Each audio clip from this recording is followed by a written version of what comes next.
Hey guys, Justin Jaynes with the 10-7 here, and after an incredible weekend of fights, I'm here to talk about Jake Paul versus Mike Tyson. Now, a lot of you dumb, inbred, idiot fans have already taken social media platforms to talk about how this fight was fixed. But how was it fixed? The fight went exactly how everybody that has any kind of intelligence predicted it would go.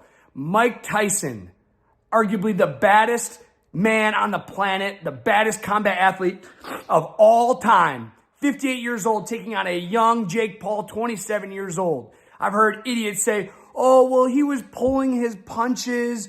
He didn't look right. Motherfucker, he's 58 years old.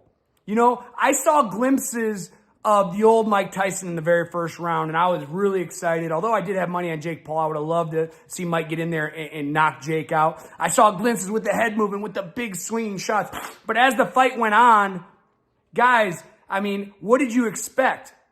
Like, he slowed down. I'm sure halfway through the fight, his goal was just to survive to the 8 rounds. And, you know, Jake Paul said on the post-fight interview or the post-fight meeting that he carried him. And I actually think that's kind of true. You know, I mean, again, being 58 years old, taking that kind of damage, Jake was landing clean shots, hurt him a couple times. I don't think there was any fix in this fight. I do not think there was a script. If anything, I think Jake Paul did take it a little easy on him. Mike Tyson is a legend, arguably the most famous boxer of all time. You know, everybody knows who Mike Tyson is, and everybody watching that event wanted Mike Tyson to win. I just need all you stupid fans to shut up. This was not a fixed fight, all right?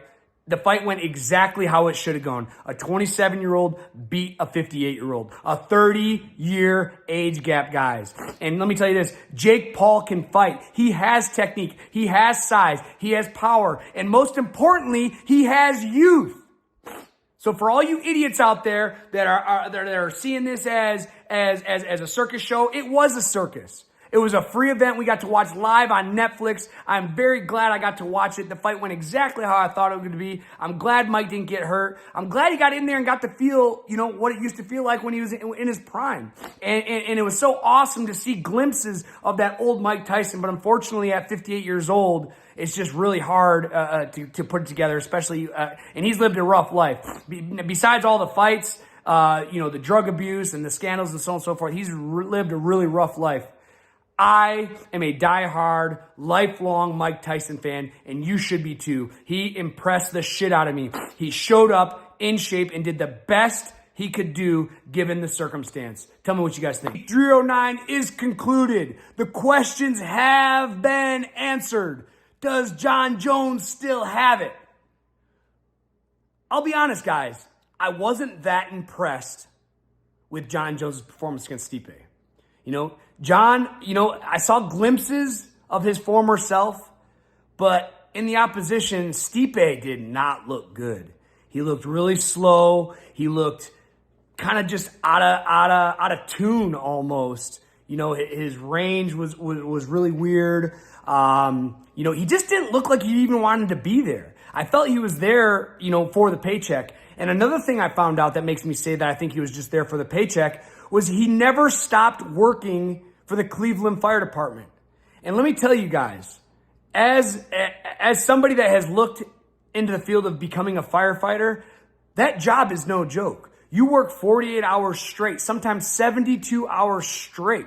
I don't mean 3 days in a row. I mean, you're at the station grinding your butt off, helping people, doing car wrecks. Like, you might not sleep for 2 or 3 days. And I really feel that if Stipe took this fight seriously and he really wanted to win this fight, he would have stopped working with the fire department to focus strictly on this fight. Now, getting into the fight, you know, again, glimpses of Jon Jones' former self, you know, with the spinning attacks, those elbows. Oh my gosh. Let me talk about his elbows for a minute.